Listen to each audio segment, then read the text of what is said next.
Iran ने यह जंग जीत ली है। ईरान ने जंग में दुश्मन को चारों खाने चित कर दिया है। जंग में दुश्मन अब छुपने की कोशिश कर रहा है।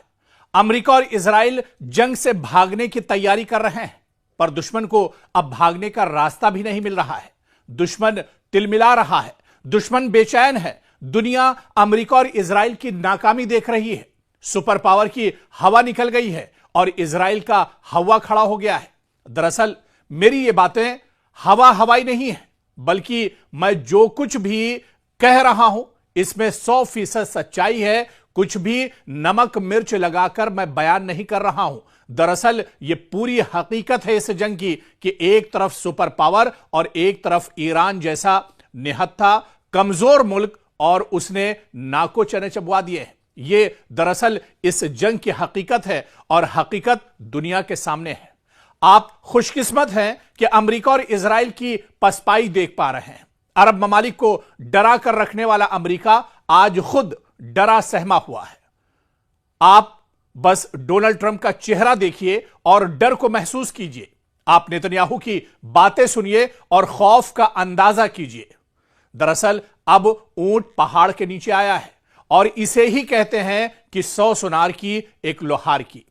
अमेरिका इजराइल की सिट्टी पिट्टी गुल हो गई है इस जंग में।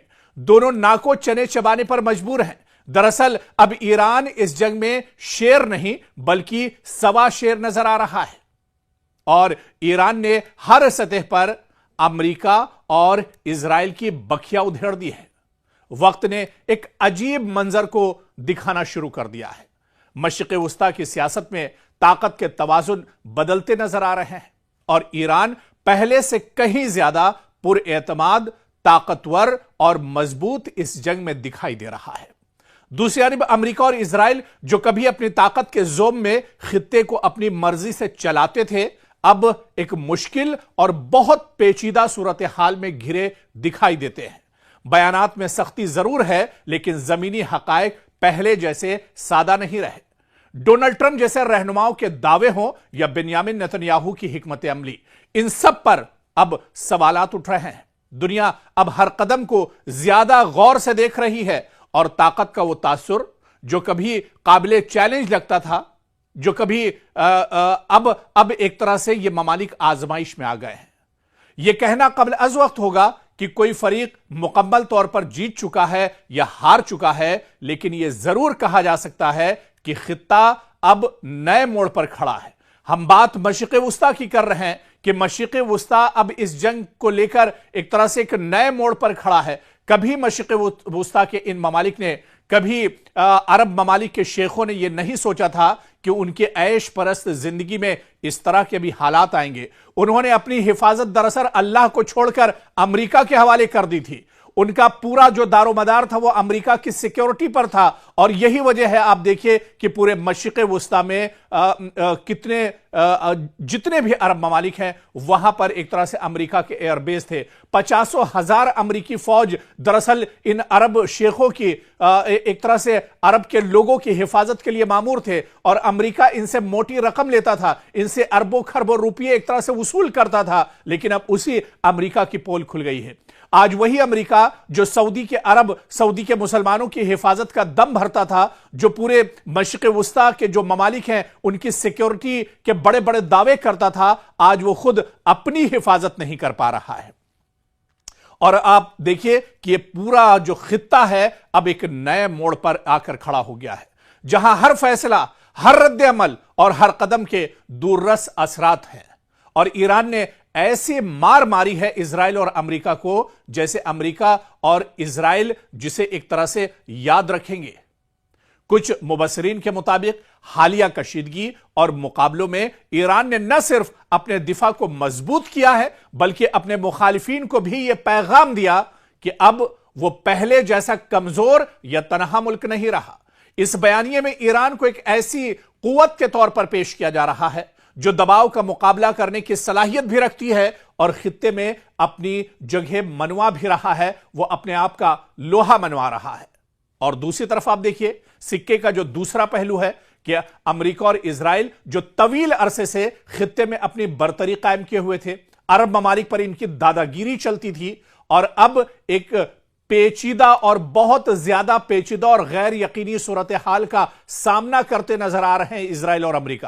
ان کے بیانات میں سختی اور زوم ضرور دکھتا ہے، لیکن زمینی حقائق اگر آپ دیکھیے، اٹھا کر اگر آپ دیکھیے تو یہ دراصل اس جنگ میں بری طرح سے پھنستے ہوئے نظر آ رہے ہیں۔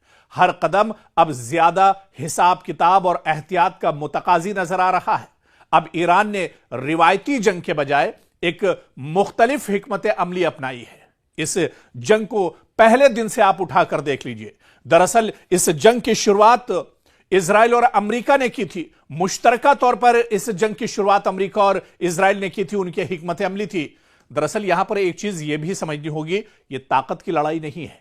اگر یہ لڑائی طاقت کی ہوتی، اسلحہ اور گولہ بارود کی ہوتی، لیٹسٹ ہتھیار کی ہوتی، میزائل اور ڈرون کی ہوتی، تو پھر امریکہ اور اسرائیل کب کی یہ جنگ جیت چکے ہوتے۔ لیکن یہ جنگ دراصل اتحاد کی ہے۔ یہ جنگ دراصل امریکہ کے ایران کے اتحاد کا امتحان تھا۔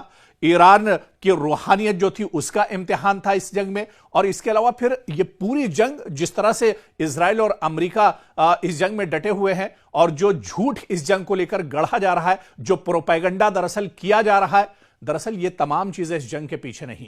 یہ جنگ دراصل گریٹر اسرائیل کو لے کر تھی۔ بہت سے موقع پر ہم نے اس بات کا ذکر کیا ہے کہ دراصل لبنان کو اسرائیل ہتھیانا چاہ رہا ہے، لبنان پر لگاتار اٹیک کیے جا رہے ہیں۔ اس کے علاوہ پورے فلسطین کو اسرائیل اپنانا چاہ رہا ہے، ہڑپنا چاہ رہا ہے، اور پورے غزہ کو ایک طرح سے وہ پہلے ہی ہڑپ چکا ہے، اور اسی طرح سے ویسٹ بینک کا جو مغربی کنارے کا حصہ ہے اسے ایک طرح سے ہڑپ چکا ہے، پورا یروشلم ایک طرح سے ہڑپ چکا ہے، جہاں پر قبلہ اول ایک طرح سے ابھی بھی ہے مسلمانوں کا، اسے پورے طور سے ہڑپ چکا ہے۔ تو دراصل یہ پورے گریٹر اسرائیل کا منصوبہ ہے، اور اس گھنونی اور ناپاک منصوبے میں امریکہ بھی ایک طرح سے اسرائیل کے ساتھ کھڑا ہے۔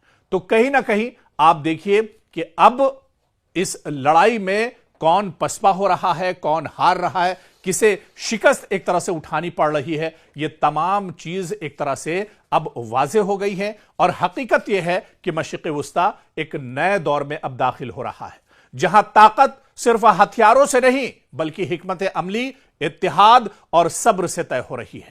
ایران کا بڑھتا ہوا اعتماد ایک حقیقت ہے جسے دنیا دیکھ رہی ہے، اور دنیا اسے ایک طرح سے محسوس بھی کر رہی ہے کہ نہتھا ایران آج کس مضبوطی کے ساتھ کھڑا ہے۔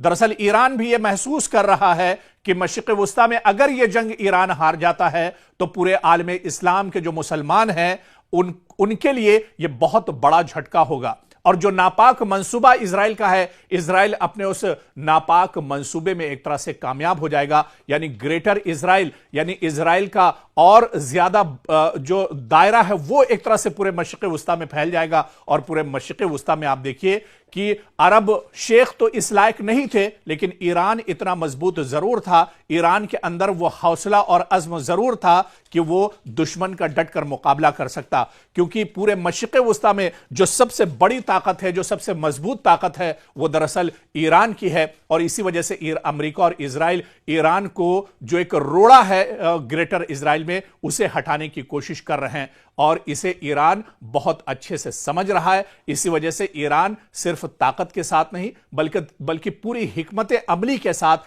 اس جنگ کو لڑ رہا ہے۔ اور ابھی تک آپ اگر اس جنگ کی تصویر اٹھا کر دیکھیے تو اس جنگ میں ایران پوری مضبوطی کے ساتھ ڈٹا ہوا ہے، بلکہ دشمن کو سوچنے پر مجبور کر دیا ہے۔ اسرائیل امریکہ اس جنگ میں پھنس چکے ہیں، اور انہیں نکلنے کا راستہ اب اس جنگ سے نظر نہیں آ رہا ہے۔